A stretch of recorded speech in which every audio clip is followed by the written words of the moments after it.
Sustain 267. And it's time for Sustain 267. On the line, I'm joined by our host and climate activist, Pycc.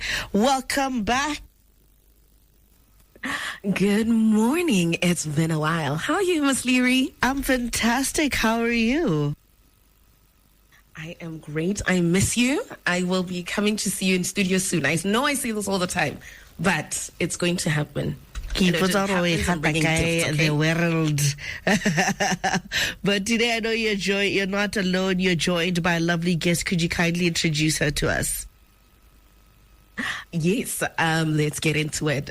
Good morning to you, Leary, and good morning to your listeners. Welcome, everyone, to the Sustain 267 feature on Yarona FM. And today we are joined by a special guest joining us all the way from Rio de Janeiro in Brazil, where it is 4 a.m. Good morning, Marcel Oliveira. Good morning, everyone. Yes, it's 4 a.m., but it's a pleasure to be here with you. Hello. Hi, thank you so much for waking up so early to speak to us. And today we are speaking the Youth Mutirão, the COP3 Presidency, the COP3 Youth Climate Champion Youth Report from COP3. I'm repeating myself so much and hadn't mentioned it before, but Marcel Oliveira was the Brazil Presidency COP3 Youth Climate Champion. So everything that was happening under the youth program, that was Marcel. So first question for today, the Youth Mutirão. We know when we came out of COP, there was the Mutirão. Firstly, what is the Mutirão and what are some of the things that are in the report? Perfect. So the COP is a moment when the countries, the parties, make meetings to advancing negotiations and conversations around climate change. Is an important place to advance climate solutions, and of course is an important place for youth and children participation because it's about our future, right? Mutirão is a word in Tupi-Guarani, indigenous Brazilian people, and it's about collective effort. So when we talk about youth Mutirão, we are talking about recognize the important role different movements of youth around the world are developing to face the consequence of climate change because we are feeling that. And after 1 year of hard work, now we have the report called Youth Mutirão about the different type of activities we made, but not just Marcele, but all the team in Brazil and also all the partners around the world working in press the decision makers to make the best climate decisions. I'm so glad with this report because it's a lot of data, a lot of informations, and also highlight the platform we have, also called Youth Mutirão. And the platform is live, so you can see most than 300 initiatives submitted from 46 countries there. So it's the youth role being recognized inside the UNFCCC.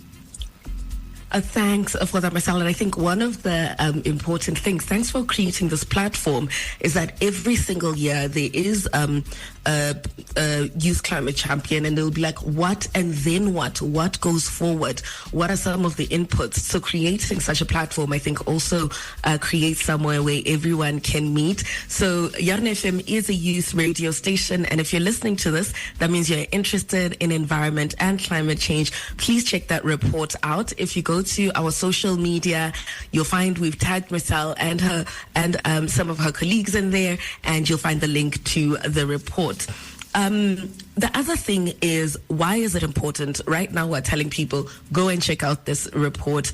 Why is the report important in the larger scheme of things, not only for the youth in Brazil, but for the youth globally? We know the young people are the generation feeling the impacts of the climate change and also creating the solutions. So if you are thinking about floods, hot waves, about the security of the food, about climate education. You are one climate activist. Welcome. And looking for this report and also for the role, because it's the second time the Presidency Youth Climate Champion happened inside the COPs. So I am the second person in the world in this position, and this means a lot of responsibility to invite more youth to be together in the conversation. This youth Mutirão address racial and environmental injustice, recognizing Afro-descendants and indigenous communities, people with disabilities, recognize the children and the importance of children's sensitive activities. So we believe, and also we work so much on that, it's not just about the people attending UN process and conference. It's about all the people on the grassroots, on the ground, facing the consequence, co-creating solution. And this is important because it's our future. This is important because people make decisions, not including our vision, our creativity, and this needs to change. So everything we can do to help this system to be more inclusive, we have to do. And the beauty of doing things the way that you are doing them, and the approach of bringing everyone to the table.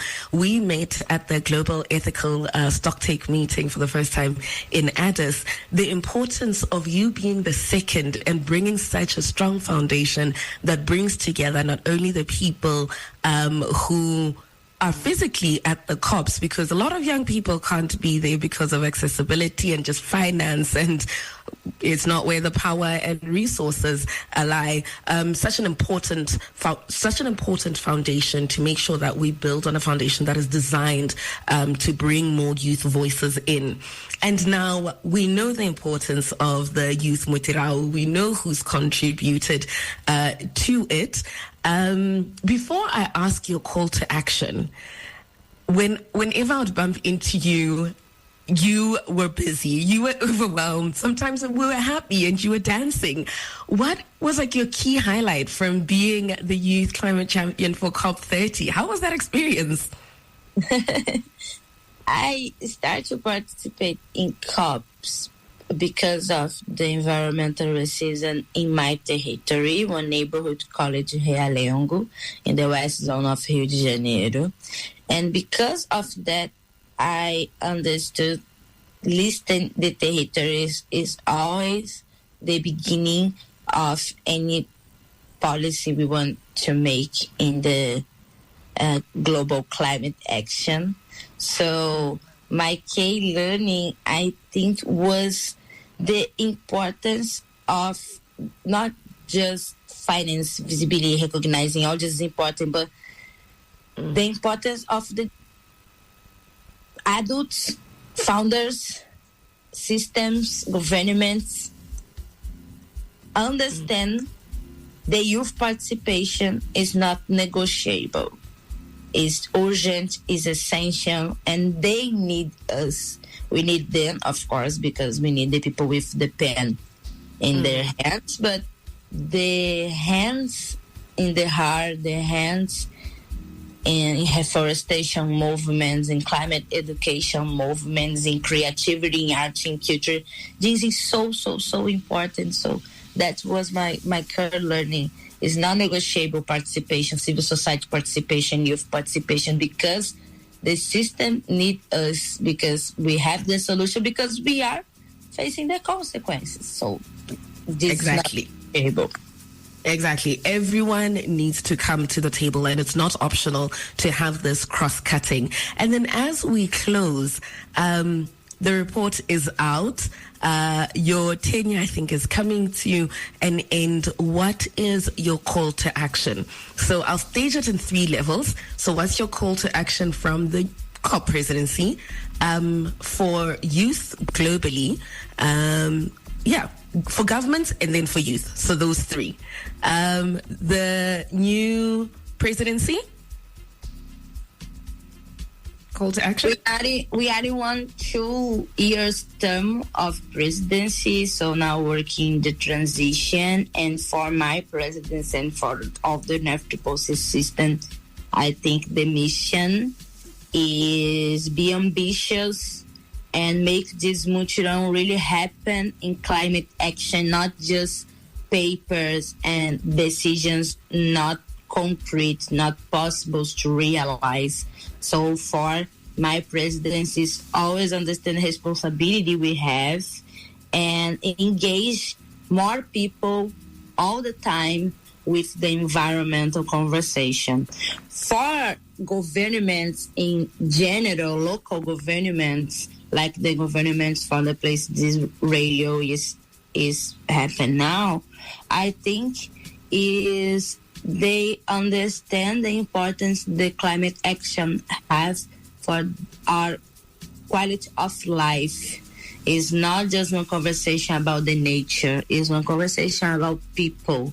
So all the local governments need to understand the climate adaptation like urgency and join in collective efforts to make policies and organize locally and globally for decisions and implementation, because we know the place we need to go. So we need to now go.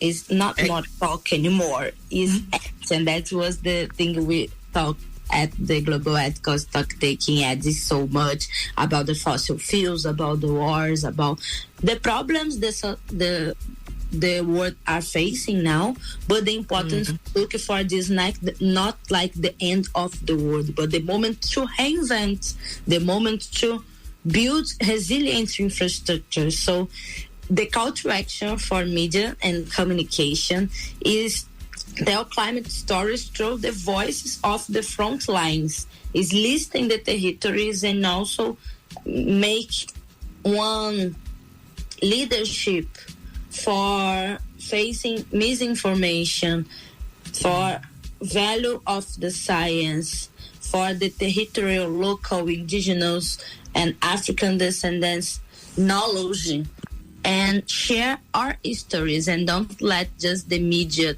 talk about histories for authorities and high-level persons, but the history about the people living with the nature and about the urgency, like youth, like children, like women, the urgency we have for action. So I think the responsibility and the call to action for media, for communications is break the silence always and all the time, because that are our responsibility with our future.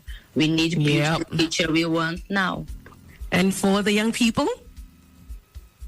For the young people, I think is don't feel alone, because you not are, and stay working and believing in the change, not just climate change, but system change, because it's possible, happen another times, and will happen again in our generation. We need to stay tuned. Beautifully put. Marcel Oliveira, COP3O Youth Climate Champion. Obrigada. Obrigada, Pato. Thank you, the radio, for the invitation. And now I will back to sleep. Thank you. Bye-bye. Thank you for getting up for us. Miss Leary, you also got your homework, but when are you halfway done with your homework already? And I'm already inside, you understand? Yeah. Bringing voices, connecting voices in Brazil and Botswana, you're on one for real. I really enjoyed the conversation today. Especially with the conversation about that, we don't need to be waiting for others to tell the stories. We should also get it from the people that live within the nature. So thank you so much, Marcel. Thank you so much, Pato. If somebody wants to connect with both of you, where can they find you? I think let's start with you, Pato, and then Marcel, and we close it off. Right. So you can connect with us on Sustain 267. Firstly, you can catch us every Wednesday at 9:35 on Yarn FM with Liri. Alternatively, you can find us on our social media. So that's at Sustain 267 on Facebook, Instagram, Twitter, now X, on LinkedIn as well.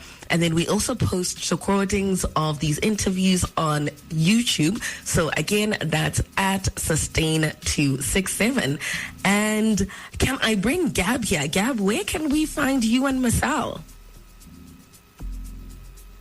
Hi, actually, I'm not on social media. Yeah, I work with communication, but I hate it. But you can call on Marcel on Instagram account. I think Marcel Olive. Mm-hmm. And also the response of COP3O in Brazil. And there we have it, at Sustain 267, at COP3O in Brazil, at Marcel on Instagram. But if you go to our page, you'll see them all tagged in there. Thanks again, Marcel. Gab, thanks for making this possible. Liri, thanks for having us. And thanks to your listeners for listening. Thank you so much. Enjoy the rest of your day. And that's how we wrap up with Sustain 267. It happens every single Wednesday right here on Yarn FM. It's 9:56, music of Pycc featuring Dint on the track with How Do We. Wired with Lerato Mudiega. 9 a.m. to 12 p.m. on Yarn FM.